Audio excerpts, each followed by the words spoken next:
Hi friends, this is Amber from Sewing Traditions, and today I'm going to be showing you how to make honey fermented garlic. Now, any time of year is great to be making this, but especially before cold and flu season is a great time to start it because it's going to need about a month or two for it to ferment and give you the properties that you're looking for. So, of course, what you're going to need is garlic, and I get this massive container of garlic from Sam's Club. I get my raw honey from Costco. You're going to need a quart size jar or whatever size jar you're wanting to use, and a lid. Now, I find that the traditional canning lid and ring actually work better because when you're burping this, you actually do have a little bit of spillage if you're using a plastic lid. I'm not sure why. Also, you're going to need a funnel, and this spatula I use to help to get all of the honey down into the garlic. So, of course, you're going to start off with your jar, and I fill mine about 3/4 of the way full. It's about up to here, and your garlic will start to shrink down a little bit as it starts to ferment, and the honey will actually even thin out and become more like a syrup, and that actually happens just within a few days. Now, like I said, this is a very simple process. You're just adding your garlic, your honey, and letting it sit and ferment on the counter. Now, the hardest part of this whole process, I feel, is just remembering to burp the container about once a day for the first couple of weeks. You'll be able to tell that once the pressure on your lids disappears is basically when you don't have to burp it every single day. So as the garlic sits in the honey and ferments, over time the garlic is going to become less potent as far as taste and texture, so it does become easier to take it. The honey, it loosens up and becomes more of a syrup. So you can even use, if you have honey that has crystallized, I have found, and I will show a picture at the end, but I've found that it helps to break that down into a liquid state again. So with fermenting the honey and the garlic together, you're infusing that honey with all of the beneficial properties of the garlic, and a lot of people will use this as a preventative during the cold and flu season or at the first sign of illness. It just helps to boost your immune system, supports your respiratory health, and it helps you to fight off colds and infections. Of course, I'm not a doctor, and this is not health advice.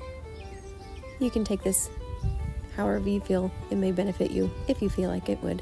So with the honey, you're just going to want to be careful not to fill it up too high, and then just use the spatula to help you to get the honey down there in between the cloves of garlic. Now, like I said, I will let this set on my counter for about 2 months or so. You can start using it as soon as you'd like.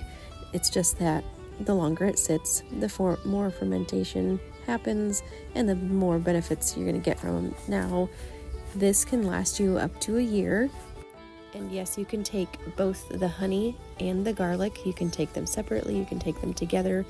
The honey is great just for the immune boosting and all that, and sore throats and everything.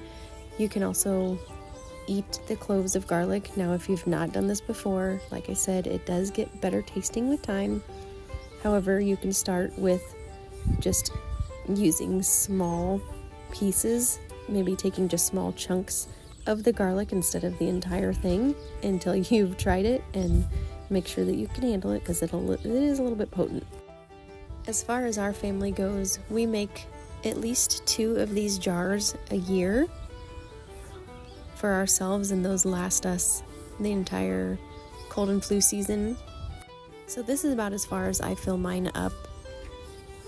And then I just put on, like I said, a metal lid. I know that with this one I had tried the plastic lids, but I just feel like I had a lot more of the honey spilling out over and getting on my counter. So what you're seeing right now, I'm actually looking at the date, writing down the date, and then just keeping track of how long that it's fermenting for.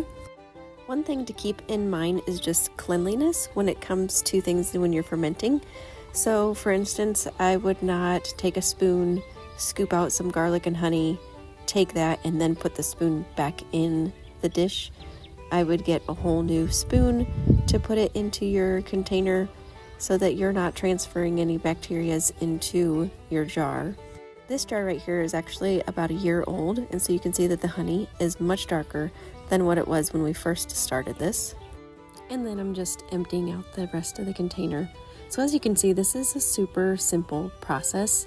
I know a lot of us are learning all these things together from scratch, and that's totally okay. Many of us are learning and relearning what was once common, and that's a good thing. I say that we should bring back all the basics together. So I would encourage you to learn something old, pass it on, and be the one that sows new traditions for yourself, for your family, and for future generations. If you want to follow along on more of my daily shenanigans, feel free to follow me on Instagram. It's Amber's Sewing Traditions. I just want to say thank you for joining me today, and I hope you learned something new, and we'll see you next time.